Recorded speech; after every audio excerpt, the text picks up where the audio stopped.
Yo, what's good, y'all? It's been a minute, but so this DJ Khaled song, and DJ Khaled dropped the album, wasn't really all that. I don't think it was really necessary that we needed another DJ Khaled album. Personally, I think when Khaled first came out, and like I said, there's always been DJs in rap that have done compilation albums. Swiss Beats had the Rough Rider series back in the day. Kid Capri used to do it in the '90s. Funk Flex used to have 60 minutes of funk. Clue with the professional tapes, DJ Drama with the mixtapes, Who Kid with the mixtapes. Khaled ushered in with all of these like Southern All-Star joints. You know, we take it over. Remember that shit? You know, he'd have Akon, Lil Wayne, Plies, Rick Ross, all these niggas. Like, you know, then he moved on and he's done records with Ross and Drake and Jay and Nas. And honestly, Jay and Nas, I get the significance of it, especially in the wake of DMX and, you know, legends dying left and right. But I mean, this is like the third track that they done. I didn't get anything out of it. It wasn't all that good to me. The first time they did a record, Black Republican, the record itself was okay, but it was a moment because it meant something. Like, this is Jay-Z and Nas' first time ever on a record. Even besides the point of the beef, they had never done anything together. So it meant something. Doing a third track, 15 years later, it was like, and then this Jay-Z verse that so many people are gloating over. Nas' verse wasn't all that either, but, you know, Jay-Z, sorry, that's another B. Haters still ain't recovered from the other B. That's a double B. Nah, that's a triple B. Can't forget about the other B. It's the white gloves for me. Ha, hater, no, not to touch me. I'm with the fuckery. This is garbage, man. This is nothing impressive, man. Like I say, Jay-Z had the best send-off in hip-hop history with the Black Album. You had the documentary, Fade to Black, to match with it. It was a classic project. He walked off. They retired his jersey at Madison Square Garden. You know, it was perfect. It was similar to Jordan's silhouette shot. You know, that silhouette, you know, with Jordan taking that last shot against the Utah Jazz in '98 and beating the Jazz and winning the championship. That's how Jay-Z left. And then he came back, and he's been Jordan with the Wizards ever since. And don't get me wrong, Jordan with the Wizards was an all-star. You know, matter of fact, I think he won MVP that year. Averaged, 21, 22 a game. He was still a pretty solid player. But he wasn't 23 Jordan from Chicago. And he wasn't even 45 Jordan that lost to, you know, Shaq and Penny. He wasn't the same.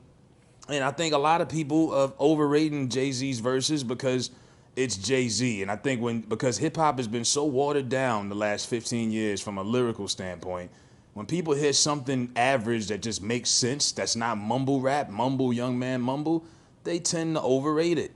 And I think I think Kendrick sometimes is a little overrated. I think Cole sometimes gets a little overrated. By the way, Jay-Z took J. Cole's whole swag. Jay-Z's whole look that you're seeing with these dookie locks and the not looking like I don't really give a fuck about how I look, that came from J. Cole.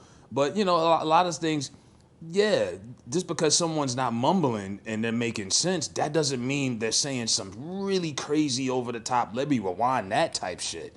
I didn't hear it. So here's where the controversy comes, I guess. Gilliedakid, you know, and Gilly's got his podcast. Take it for however you want to take it. Some people say, well, who the hell is he? This is what Gilly had to say. Old niggas. I don't listen with the fucking dinosaurs no more. I let them niggas bones stay buried, nigga. I'm one of them niggas. You don't know nothing about music. You don't know nothing about music. But you want me through J, you want to talk about a B, and then another B, and then a double B. Can't forget about the other B. That shit was corny. You know it. That shit was corny as shit. You know it. I don't give a fuck what none of these niggas say. I ain't throwing that shit on.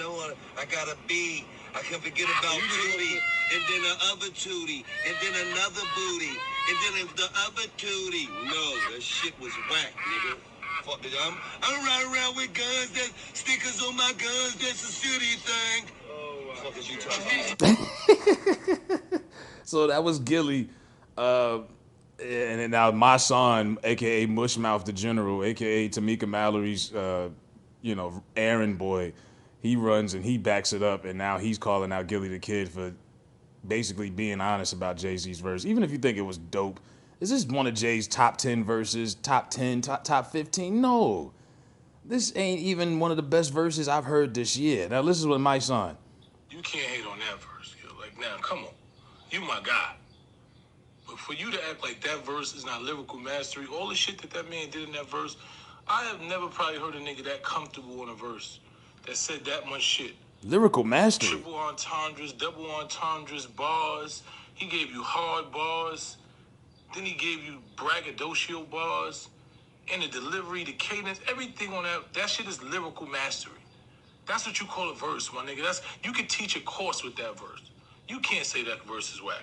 I get it. You might be tired of hearing a nigga and all that. But don't do that, Gil. You ain't no hater, Gil. You a real one. You can't hate on that. Now, come on now, Gil. Nobody's hating on that. That's his fucking opinion. You just said he's not a hater, but you said he's hating on that. Get the fuck out of it. The fact that my son's got a picture floating around with a hat that says sold not for sale is the most funniest shit. Yeah, this verse was garbage, man. I'm just gonna keep it a buck with y'all. Let me know what y'all think in the comment section. Let's be adults, you know. Don't hit me up with your threats. Oh, well, you know, y'all, you don't know. Look, I'm the biggest diehard Jay-Z fan. From 95 till 03, I can name and recite verses verbatim. Loved Reasonable Doubt, loved Volume 1, loved the Dynasty intro was amazing.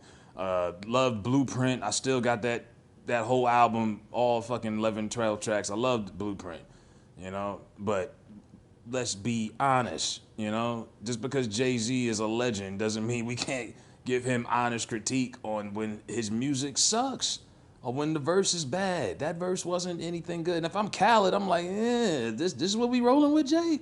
Khaled probably didn't have the heart to tell Jay, and I think Jay's at this point, it's kind of like old man territory. When it's like your grandparents or your grandfather back in the day, or if your grandparents are still around. Old people basically can say whatever the fuck they want. Nobody can't say shit about them, right? Even when they're dead wrong. Lord forbid you correct an old person. Respect your elders. Jay's at that point where I don't even think Khaled should have said, nah, that verse is garbage. You got to do better than that. I think a younger artist, Khaled would have put him in his perspective and said, nah, you could do better. But because it's Jay-Z, you let it rock and you're just appreciative that you got a Jay-Z verse in 2021. I think he should have pulled a camera on and be like, nah, you got to do that over. That verse wasn't popping. Jay had did the Old Boy remix, and apparently the verse wasn't all that good anyway. Plus, he had took Cam off a record, so Cam was like, fuck it, do the same to him. You know, what's wrong with constructive criticism? I love the legends too, but we could be constructive. If you want to continue to rap and continue to be in the game, you deserve constructive criticism, period.